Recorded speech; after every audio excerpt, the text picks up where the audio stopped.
a thin veneer of happy family life often lies a veil of secrecy hiding child abuse. Regardless of economic status, religion, race, or creed, victims are exploited, brutalized, and emotionally scarred for life, while their abusers, often in positions of trust, weave an intricate web of deceit. The abuser uses their power and their relationships to control and manipulate victims. This measured assault seeks to break down the victim's self-esteem and heighten the abuser's power by creating feelings of guilt, telling victims that they are bad, uncontrollable, or even unlovable. Once firmly within their power, hidden from prying eyes, children are misled to believe that their abuser's sexual attentions are normal and an expression of their great and genuine affection. Lifting the veil of silence from child abuse can be devastating.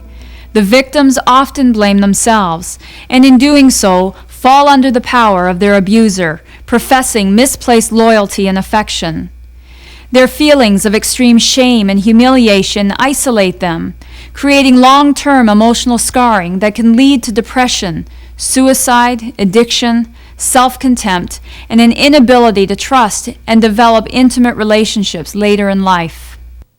The only way we are going to help minimize child abuse in society today, and hopefully eventually eliminate it, is through understanding exactly what it is, what it means to the children involved, and how we can make a difference. You may not be aware, but approximately 250,000 or 225,000 cases of child abuse occur in Canada each year.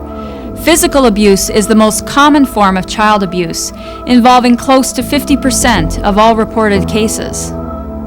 Each year, some 50 Canadian children die as a result of child abuse.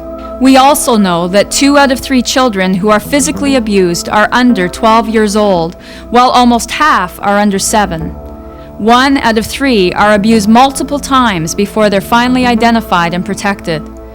Abused children are 10 times more likely to commit suicide, 7 times more likely to have problems with alcohol and drug addictions, 4 times more likely to have mental health problems, and twice as likely to have learning problems than children who have not been abused.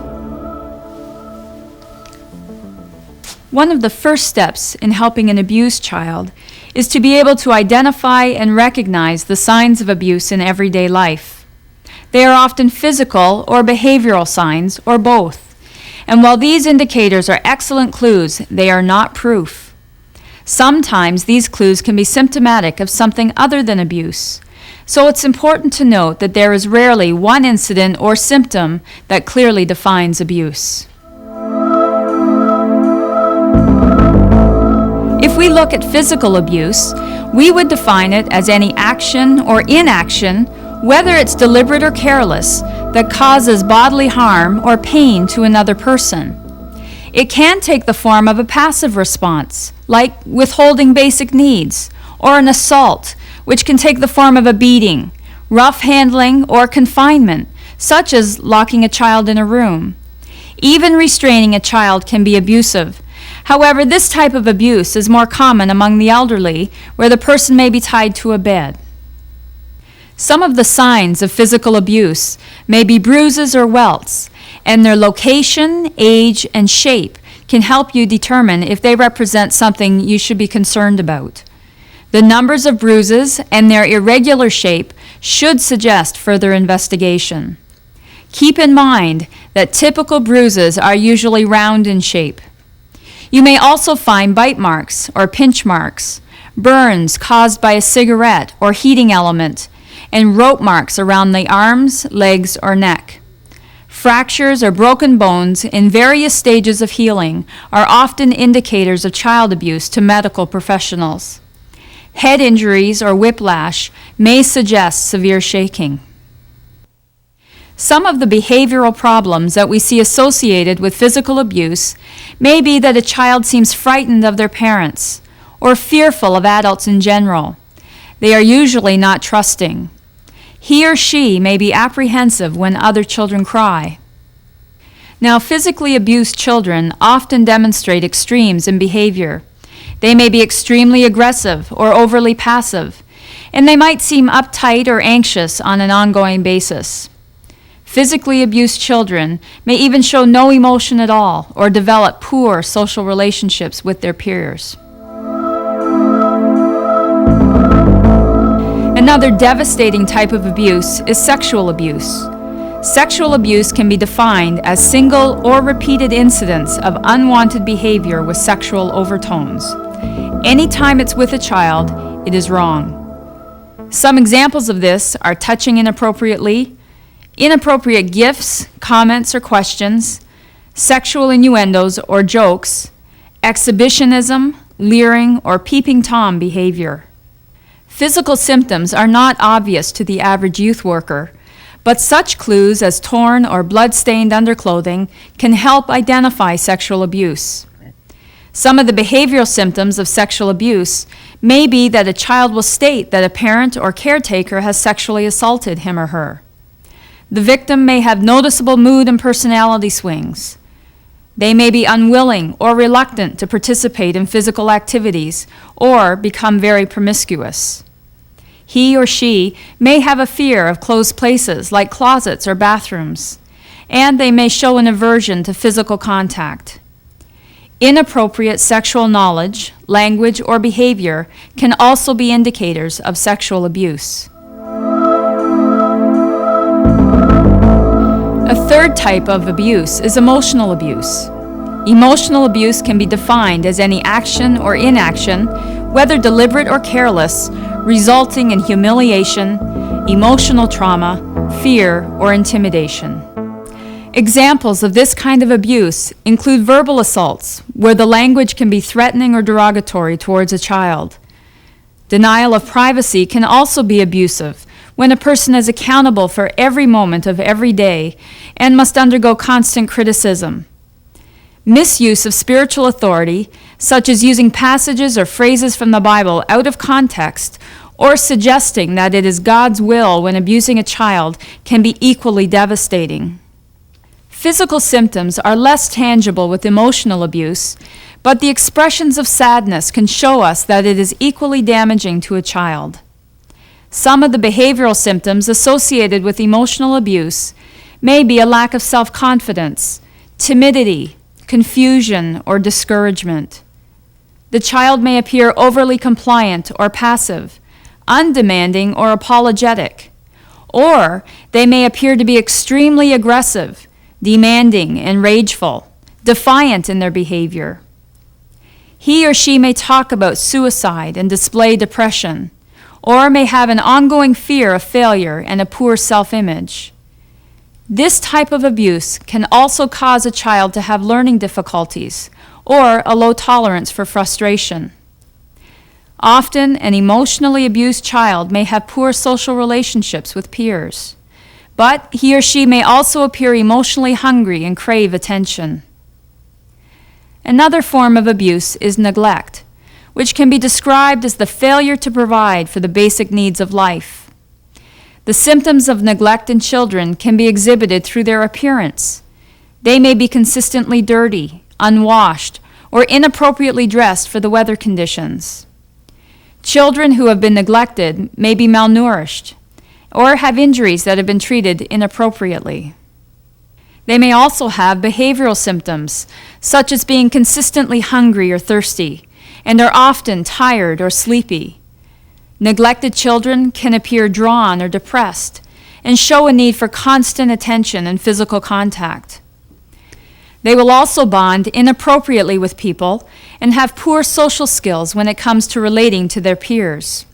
Now, I must caution you, these symptoms in and of themselves do not necessarily indicate abuse.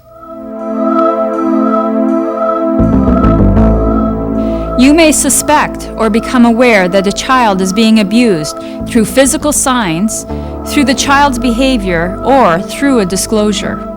So how can we recognize a disclosure of child abuse? A child can disclose abuse in many different ways. He or she may reveal that they've been abused directly. An example would be a child saying, "My grandpa touches me down there." Some children will disclose in what we call an indirect manner. They may give covert messages. Some examples of this disclosure might include such comments as, "I don't like bath time," "I don't want to go home," or "my babysitter isn't nice." These comments warrant further investigation to determine whether or not these children are intimating an abusive experience. Some children also make disclosures in what we call a disguised fashion. An example would be, "I know someone who is in trouble," or my cousin has a problem with a teacher." A combination of these observations and symptoms, as well as their frequency, may indicate a need for further investigation by local child welfare authorities. If you do observe some of these signs and symptoms, what should you do? How do you know when to report?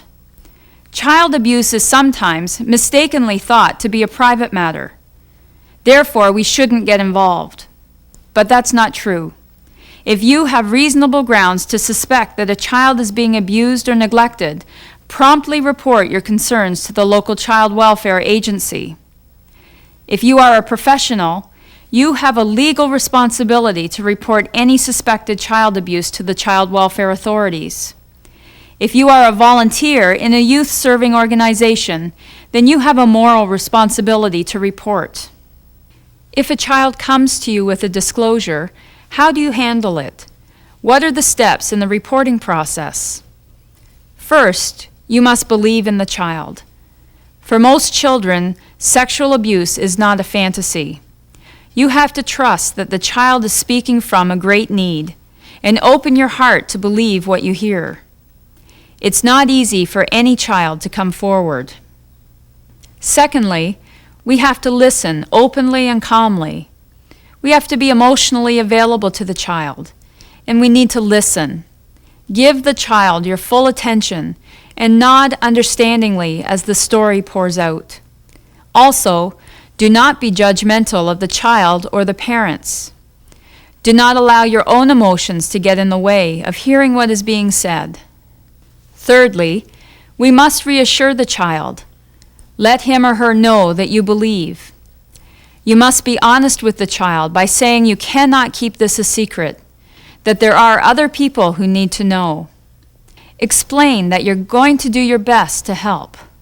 Fourth, you must write down all the facts, record all the details of what the child has reported to you, including the time, date, and place of disclosure, and the content of the child's disclosure using their own words. Do not interpret for them. You must write down exactly what the child tells you. Lastly, this information must be reported immediately to the child abuse authorities.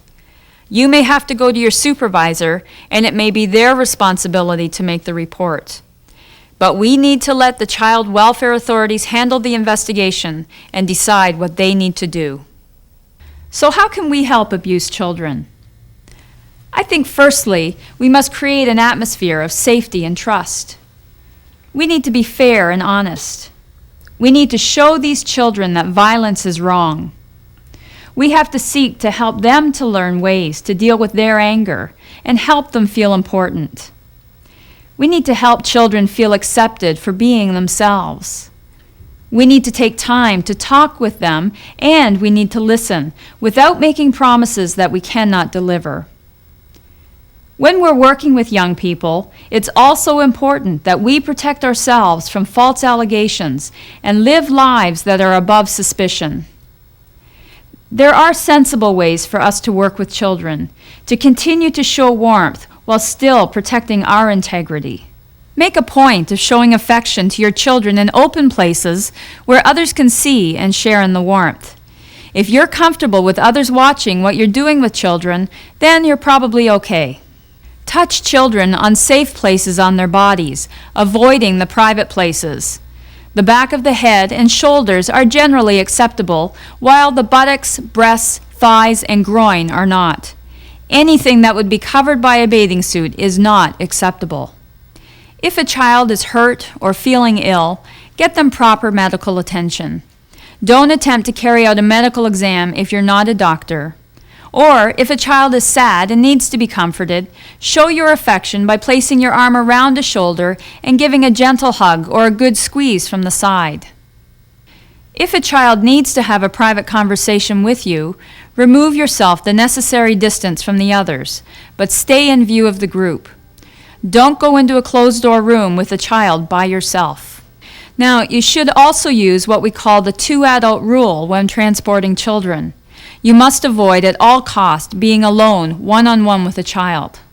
You must also be very cautious about any conversations with children. Joking with sexual innuendo or about the acceptance of sexually explicit material is not acceptable. Use your common sense and good judgment to guide you in protecting the personal space of the children in your care. Working together, I believe we can lift the veil of secrecy from child abuse and make a difference. We can respond to the victims and get them the help they need. But we also have the privilege and obligation of helping to restore the broken spirit that every child feels from abuse.